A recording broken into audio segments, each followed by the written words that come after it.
So the Damon Williams saga ended, I think, in unexpected fashion. Which, by the way, I'm going to tell you right now, is this going to be a good podcast? I don't know. I'm sipping some whiskey in my hotel room in Tulsa, Oklahoma. I found out about the Damon Williams return. Funny enough, we had the Ole Miss Miami game on in the green room, and I was talking a bunch of shit about Lane Kiffin and how I wanted bad for Lane Kiffin and how I was hoping Ole Miss would win, even though I know it enriches Lane Kiffin. I know that he was making money every time they won, but the idea of them winning a championship as their coach bolts from them, and without him there, so he doesn't get credit for the championship. It seems sweet, especially with the backdrop of Damon Williams leaving Washington, and I think everyone assumed going to LSU.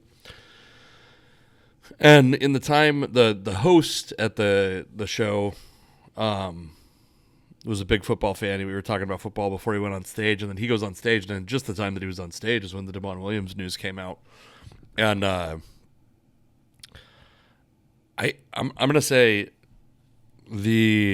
I've seen some sentiment about like people are gonna boo Damon Williams. Fans of the Huskies are gonna boo Damon Williams. First off, I'm happy he's coming back. I think that college football there's no longer really an opportunity to be this like principled, stubborn, like I think you gotta want the best players on your team. It's not a perfect situation. Some fans are gonna feel scorned, but like you just gotta want the best players on your team, and to get Damon Williams back is a huge. Now, so a couple things happened between between the last time I recorded about Damon and now, which is that Damon's agent dropped him, and he apparently hired an attorney, and I'm sure Washington and his attorney spoke a bunch, and I'm sure a bunch happened that I don't know. But the fact that his agent dropped him, I think, made a ton of sense, because the reporting was like that the agency was even blindsided by this decision. And the fact that him and Jedd Fisch had the same agent, depending on how you feel about Damon as like an NFL prospect, which I don't know that there's like, I don't know that there's I'm trying to move this so I'm center of the screen. I'm probably a little bit higher on him than like the average analyst, I think, but I'm there we go. That's a little better. Jedd Fisch is going to make that agent a lot more money than Damon Williams is like more guaranteed to make him more money. Damon could get drafted high. I do think he could get drafted high. I think he's got pro potential. I think he could be every bit as good as Kyler Murray was before he got drafted first overall. Now, Kyler Murray's had a tough career. That's a tough comparison, but to get drafted highly, I think it's very possible. I think it's very much in reach. But for them to drop him, like, I think was probably a little bit of not really a wake up call, because I think that it's a business decision from them. They're basically saying like they can make. I suspect what they're saying is, I don't think they have like a morality claim. I think they're just saying we can make more money with Jedd than we can with Damon. And so here's my best guess of what happened with zero inside information, no sources, no anything, just like game theory and relating this re-signing, this return, this about face to NFL holdouts. I think that's the best comparison we have. Because a lot of times what happens with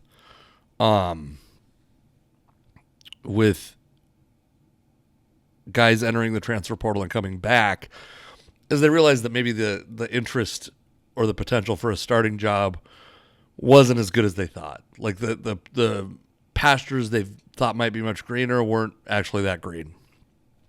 That's not the case with Damon. I think Damon probably had a destination in mind. The fact that he went in with a no contact, do not contact designation, I think made it pretty obvious that he had something in mind.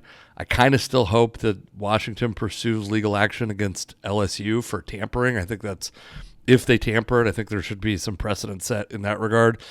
And I don't think it is as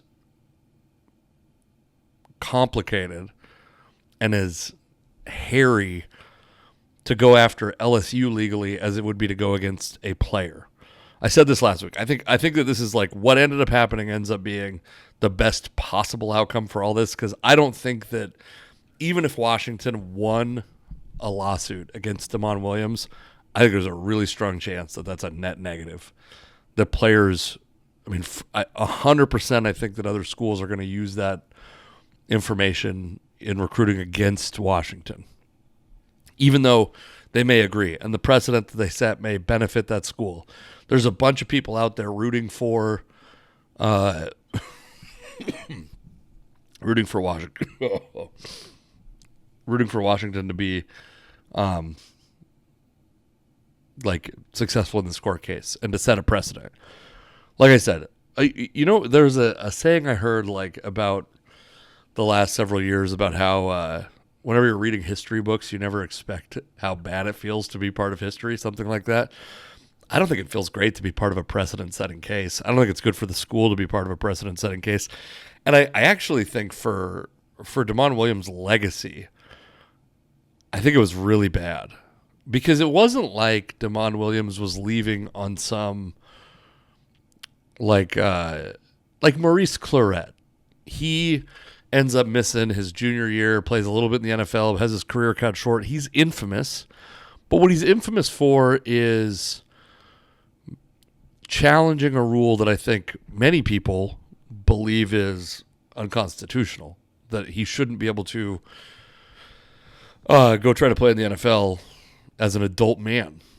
I'm in that camp, by the way. I think that like most sophomores in college are probably too small and too frail to play in the NFL, but I have a problem with the NFL and whatever antitrust law that allows them to operate the way they do, not allowing adults to pursue their chosen career. For the game of football, like if you're a fan of a team, it's way better that for your team, for an NFL team, that they get to see 3 years of a player playing at a higher level of football than they would if a player came out after his, out of high school, say, or a little bit later, a couple of years later. So I think Damon Williams would have become infamous in a way that's really negative. And I just don't think that's the kind of... It's certainly not the image he had up to this point. In fact, his off-field opinions or behavior or anything like that were like... I was completely unaware of them up until now.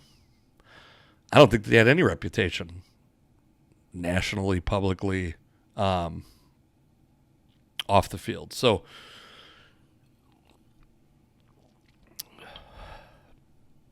By the way, Yellowstone toasted. Good stuff. My memory of Tulsa was that they had a better whiskey selection. I found a couple good things, but... And by the way, if you're listening to this on Friday and you have friends that live in Tulsa, send them my way.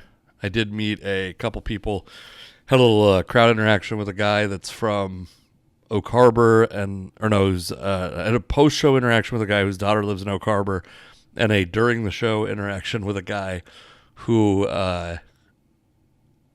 he has like a house in Monroe also, not grew up, but lived in the Seattle area for a long time.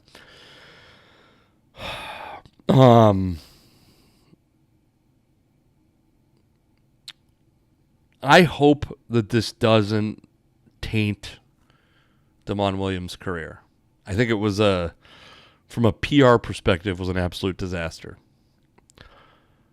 From an execution perspective, was an absolute disaster. I also think he had potential to be precedent-setting in a terrible way, in a way that made his college career, which I think is going to end up being pretty good, forever tainted by this inconsiderate move. And I did read his apology. I also want to acknowledge. I've listened to part of it now. There's a really great podcast out there called Say Who Say Pod from On Montlake, Christian Capel, Danny O'Neill. It's a fantastic Huskies podcast. In my opinion, it's the best Huskies podcast out there. And Go listen to them because they have more eloquent opinions about this stuff than I do. I just turned it off because they started to analyze the apology that Damon posted on his Instagram. Let me see if I can pull that up and I'll read it to you. And like I said, I mean, I was like, let's see if I can get to it quickly. I was at a comedy club. I wasn't like focused on every single little thing going on. Let's see. This is Damon. He said, Jesus, I haven't had that much to drink. After thoughtful reflection with my family, I'm excited to announce that I will continue my football journey at the University of Washington. I'm deeply grateful to my coaches, teammates, and everyone in the program for fostering an environment where I can thrive both as an athlete and as an individual. I'm fully committed and focused on contributing to what we are building. Additionally, I apologize for the timing of these events. I apologize that the timing of these events coincided with the celebration of life for Mia Hammett, a beloved member of our university community. I never intended to call attention away from such an important moment. I'm excited to reunite with my teammates and to lead University of Washington to success in 2026, or in the 2026 season and beyond. Go Huskies. So I haven't seen people be critical of this apology, but I did hear them talking about people being critical of that apology, and to me, the apology is very adequate, and unfortunately, we've gotten to see a lot of people apologize in recent years, and I guess I'm like more forgiving than the general public on apologies. I think it's in the 20th percentile of apologies, or 80th percentile. I mean, actually, the 80th percentile of apologies. He actually used the term "I apologize." I don't think that I think it's a cutthroat business. It's a ruthless business. Like I said the other day, I think it's better for college football that players are getting paid. I think it would have been terrible for college football to have one of its prominent programs, not a blue blood, but one of its prominent programs suing a former player and potentially losing. Like, losing would have been really bad. I don't know what the implications are if this sets a precedent where they become employees, where players become employees and there's collective bargaining or whatever. I have no feelings, opinions, or inside knowledge on that, but I guess I'll just say I'm happy Damon Williams is back. It makes me much more excited for the 2026 season. It makes me think that they could be playoff contenders in 2026, where before you're like, I mean, how much of this can you hold on to without Damon there? How quickly did you need to make a move at quarterback? How quickly did they need to pursue another quarterback? And I guess the other question is this the last time we deal with this, or do we face this issue with Damon again next season? Because I don't think that Damon Williams is come out as a junior quarterback. I could be wrong. My impression of him is that, or at least my opinion of, or my aggregation of supposed experts, or not even supposed. Like, I think there's a lot of people that know a lot about the draft and have contacts inside of football teams that have legit information. And yeah, I mean, I don't think that he's a guy who's like an obvious first round pick in the 2027 NFL draft. And if that's the case, he probably ends up playing 4 years, and maybe he ends up, getting drafted higher than people expected. I think that he's got a chance to have a lot more success than people expected. That's the stance that I was taking earlier. So I think it's the best, if you have to start at the best possible thing would be that we never knew any of this, and he never tried to put his name in the portal, that none of this ever happened. Once the starting point is he is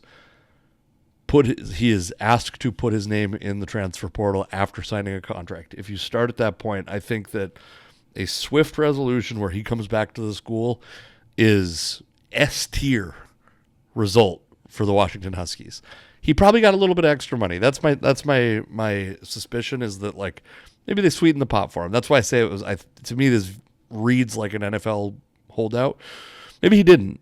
Maybe the incentive of not having to go through a protracted legal battle, miss a season of play potentially, maybe that was enough. But anyway, I'm happy Damon's back. Welcomed with open arms by me, as if he cared. I'm excited to have him back. Anyways, Thank you all for listening to this, the few of you that do. And for the rest of you, please, tell a friend. Like, what am I? This is the problem. Got a little bit of whiskey in me. Please subscribe and tell a friend about this podcast, this YouTube show. Thanks all. Come see me in Tulsa. Come see me Oak Harbor next week on January 15th. And I got a bunch of shows around the Northwest coming up. All right, bye.